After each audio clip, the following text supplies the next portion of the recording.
Today I'm going to be talking about what I guess everyone else is talking about at this point, and that is the new Joker movie.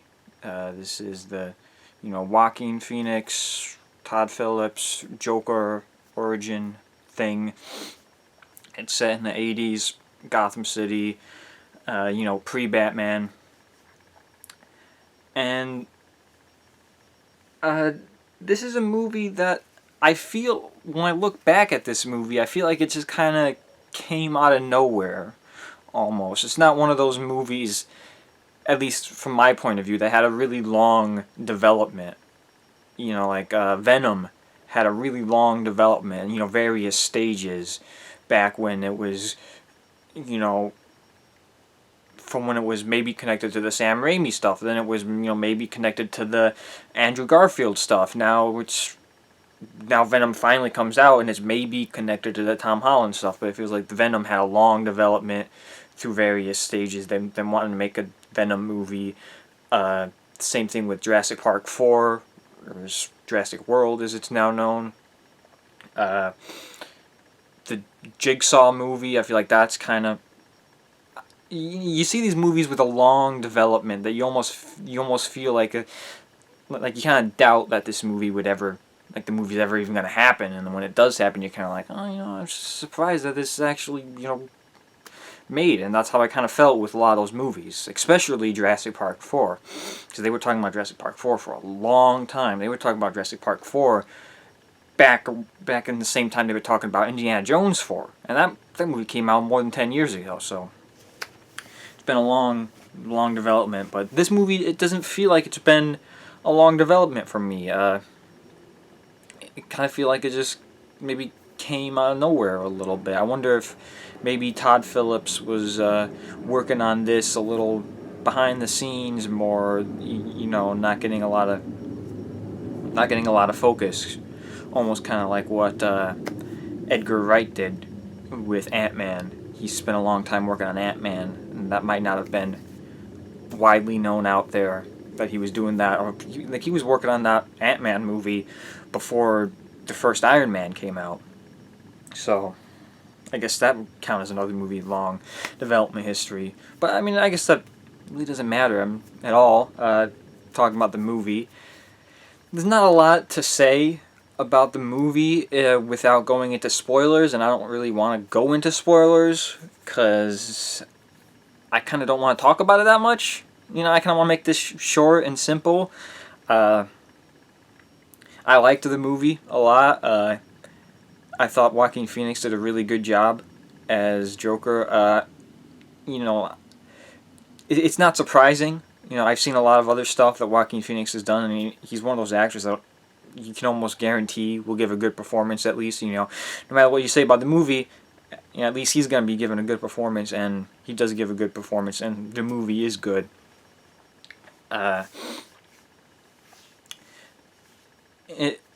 What I'll say about this movie, which is something I've heard before, and I guess I might as well just reiterate it. The thing that this movie does the best compared to every other Batman movie I've seen. I haven't seen every Batman movie. I've seen every good Batman movie. Looking at you, those Schumacher ones are. But what this movie does good, or better than others, is how it portrays Gotham City. Because the thing that can be missed about Batman stories sometimes is that Gotham is almost its own character, in a way. And it's weird to explain, but just like the atmosphere of Gotham is really good in this movie. Just, the average citizens and just how they're feeling, and how, easily almost they can be pushed to the edge, which is what, coincidentally enough, the Joker was talking about in The Dark Knight. He failed to do that, but then, later on in The Dark Knight Rises, again, Bane succeeds in doing that, showing that, like, when the cards are down, a lot of these quote-unquote normal people will, tear each other apart, or whatever Joker says. So again, that comes into play here. Obviously you see a lot of normal people in Gotham just kind of like just losing it a little bit. And I said I'm not going to talk about spoilers. A spoiler might come out here and there. I'm not going to talk about anything that wasn't kind of known from trailers or marketing. So if you've been avoiding that, then if you've been avoiding trailers for this long, why would you watch a review? So, I mean, obviously you can tell from the trailers that there's unrest in Gotham, and that they portrayed that very well. And you can imagine that when you see the city of Gotham in this movie, you can picture this being a city where villains like the Joker would rise, and a hero like Batman would be necessary. It would be interesting. It would be very interesting to see Batman in this world, because it's already so far gone. It's almost like, is Batman going to be too little, too late for Gotham if it's at this point in the 80s, and Batman's just a kid. He's got growing up to do before he can put on the cape and cowl. But yeah, another thing that I thought was interesting, I'm not sure how I feel about it exactly, was the portrayal of Thomas Wayne. He was kind of a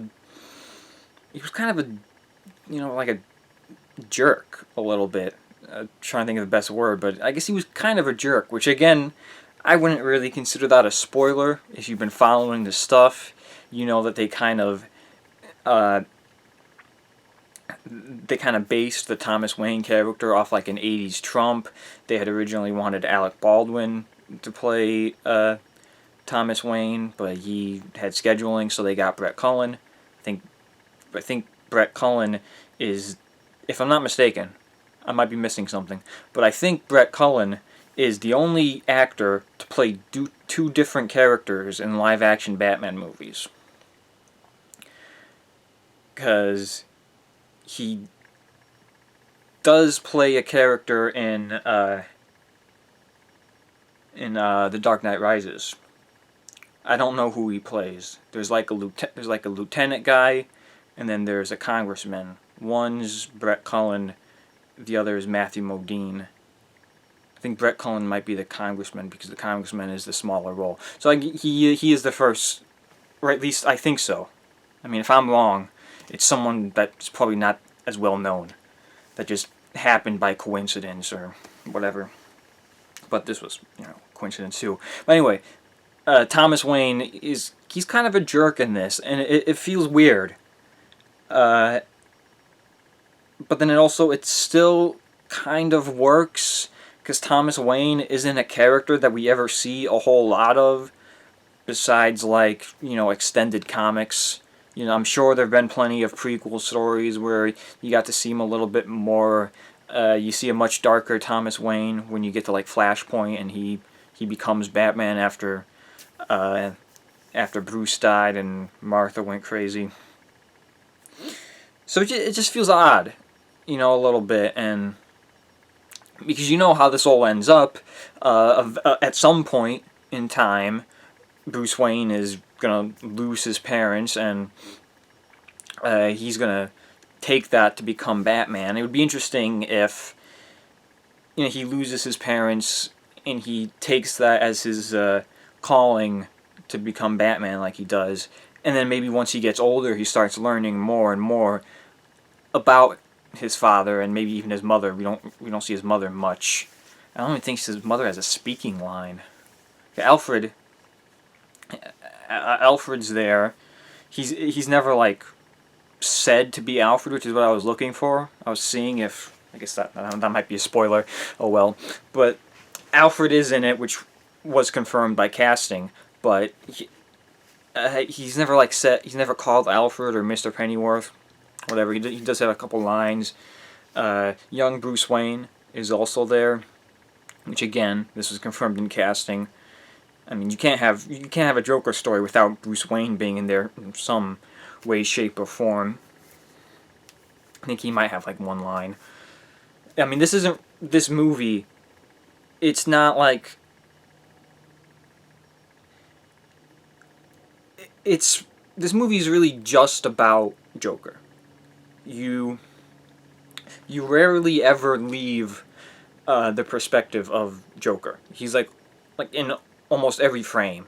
I guess you could say that might be exaggerating a little bit, but I think there's only two instances in the movie where it leaves his perspective, and I think those moments are interesting. If you've seen the movie, you know what moments I'm talking about, maybe. Uh, but I think those moments are interesting because, as we come to learn with Joker and his delusions, he's an unreliable narrator. We don't really know what actually happened and what didn't happen within this world and within this story. And so, with the times it shifts from his perspective, I think it happens twice that I can remember. I think the two times it shifts from his perspective are the only two things that definitely 100% happened. And they're two of what I would say is arguably the most important things in the movie. I mean, one less so. This is definitely going to be a movie that people will look at and theorize. And did this really happen? Did this really happen? Is this, you know? And I guess it does. I guess it does. You know, allow that with the way this story is told. For me, I tend to think it was much more straightforward. I don't think there was any hidden twists that we didn't get revealed. It does kind of make me think about how everyone overanalyzed the ending of The Dark Knight Rises, saying like, "Oh, he actually did die. It was just Alfred, senile Alfred hallucinating." But no, he survived. That always kind of bothered me. I didn't really understand why people thought that. But yeah, there has been talk about a sequel, potentially something. At first there was talk. It's weird because at first there was talk, and then as it got closer, there was like, nah, we're not gonna do anything. We talked about it, but we're not gonna go anywhere. And then after the release, after it made a lot of money, well, surprise, surprise, the conversation starts like, well, we've been talking about it. We got a lot of good ideas. We might see what happens. And I don't know if a sequel to The Joker will happen or not. But what I will say it will happen, I do think Todd Phillips is going to be making another DC movie. I feel like they're going to be asking him for a DC movie. They're going to be talking to him. They're going to be like, okay, what other character interests you in this world? And I think there's a lot of obvious. I mean, not a lot of obvious choices, but there's a lot of potential choices that would be good for a movie like this. I wouldn't want something that's as focused on like mental illness and classism as this was, because I feel like the character that people are going to immediately go to after seeing this is the Riddler, because he's not too far off from the Joker. I mean, if you're just looking at Batman villains strictly, which is still limiting, there's plenty of DC characters not part of the Batman rogues gallery that you could use. But if you're just looking at Batman characters, Batman villains in particular, I mean, you could go Mad Hatter would be interesting, Mr. Freeze, Penguin. I think Penguin could be very interesting, especially after coming from this, because if you look at this, Joker is kind of the 99%, the common man stepped on and ignored and forgotten. Well, then you shift that over to Penguin, and Penguin is rich and powerful and influential. So that could be an interesting shift. But there's a lot of Batman villains, but I wanted to get to the villain that I would think would be most interesting to see tackled is Clayface. I think a Clayface movie.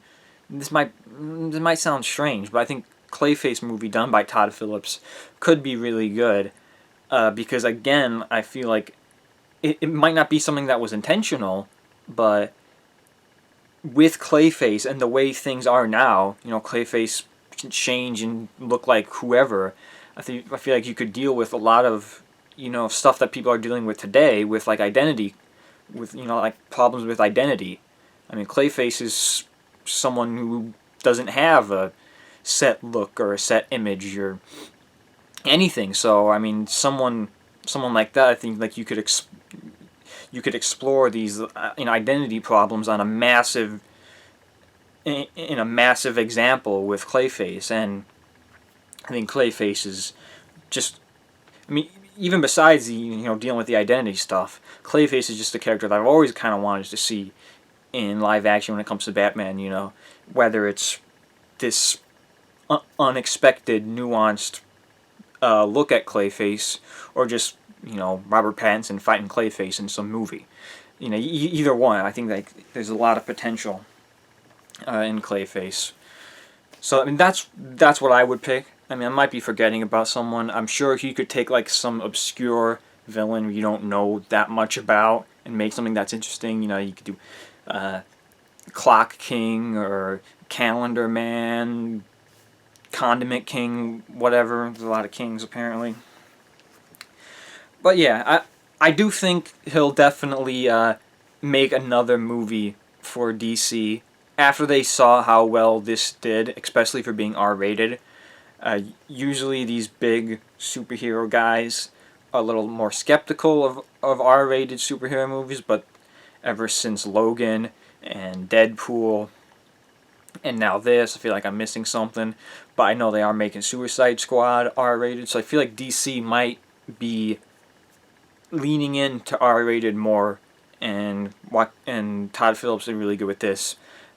I would be surprised if there aren't conversations going on between Warner Brothers and DC with Todd Phillips about what he's going to do next. And maybe a Joker sequel could happen sometime down the line. It could be like a Glass Unbreakable split situation where we had Joker, maybe they do, maybe he does Riddler, then he does whoever, and then he goes back to Joker and has Joker interacting with these other people and those personalities bouncing off each other. But yeah, I thought it was an interesting movie. I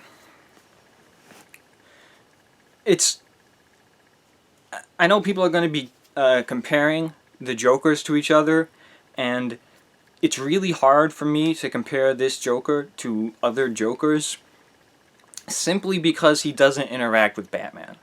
I feel like that's such a huge part of both the characters. I feel like if you're telling a story with Batman, you have to have Joker in it at some point. Joker doesn't need to be in your first movie, but Joker needs to show up at some point. It's like one of the most important aspects of Batman's mythology is this, I guess, relationship, with Joker. So the fact that he really doesn't interact with the fact that Joker in this movie doesn't really interact with Batman at all. I mean, there is no Batman. So the fact that he doesn't interact with him at all kind of makes it hard for me to compare him to other Jokers who have interacted with Batman and how well they've played off in that interaction, because that's the key. So maybe if we got a Joker 2, like it would have to be what? Skip forward at least 18 years or something? I mean, we saw in Gotham, Bruce Wayne didn't put on the cowl until he was like 28 or something in Gotham, because they had a 10-year time jump. So, I mean, I suppose you do a flash forward, do a 20-year flash forward, you got a significantly older Joker. Joaquin Phoenix would have to do like old age Logan style makeup or whatever.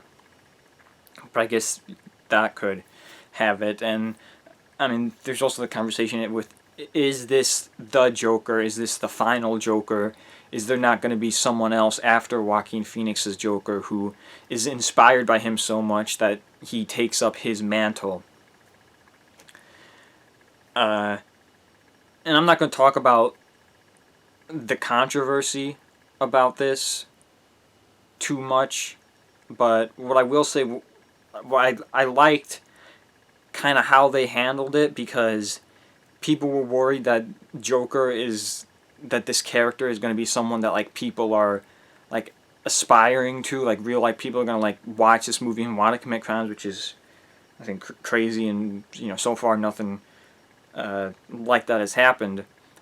And it does kind of happen in the movie. People see what he does and people start acting out. But what I liked about the movie, what they did, and this might be a super minor spoiler, but people are acting out, people are doing things based on what he does. I'm not saying what he does or what they do, but eventually at one point Joker talks about these people doing the things, and he basically says like, I don't have a stance, I don't have a view. I was just doing what I was doing, and and that's it. Like, I really like the aspect of it. He's not like inspiring people to do anything. People are just doing stuff. It almost comes down to like, people don't need a reason. Some people don't need a reason to do something bad. They'll use any excuse or any reason. Anything will tip certain people over and cause them to do bad things. And I like how they kind of explored that a little bit with Joker. He's saying, I don't have a stance, I don't have an opinion. They're doing what they're doing. I'm not involved in that. But I guess I guess I started something. I suppose. I thought that was pretty interesting. I also liked the twist or reveal or whatever you want to call it that came with his mother, and some information about her that I wasn't expecting us to get, and I thought really fit really well, and I really liked it a lot, because it kind of all boils down to like where everything went wrong. Because I knew the Joker movie was going to deal with mental illness, so I'm thinking like, okay, what's the catalyst? Not what's the catalyst? That's something different. What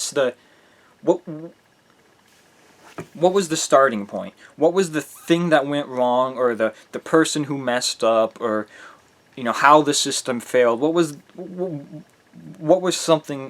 the thing that basically started this whole chain of events?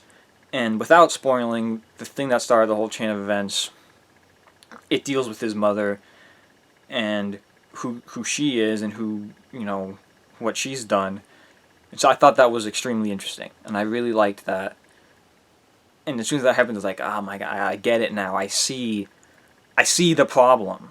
The problem that was presented, like where things went wrong, how the system failed. And I thought that was very interesting. That it almost didn't have anything to do with him. It was like he was in a way kind of doomed from the start. He was never going to be normal. People, obviously he could have been helped or just locked up and thrown away the key, but he could have been prevented, but it could never been avoided. So I did think that was really interesting.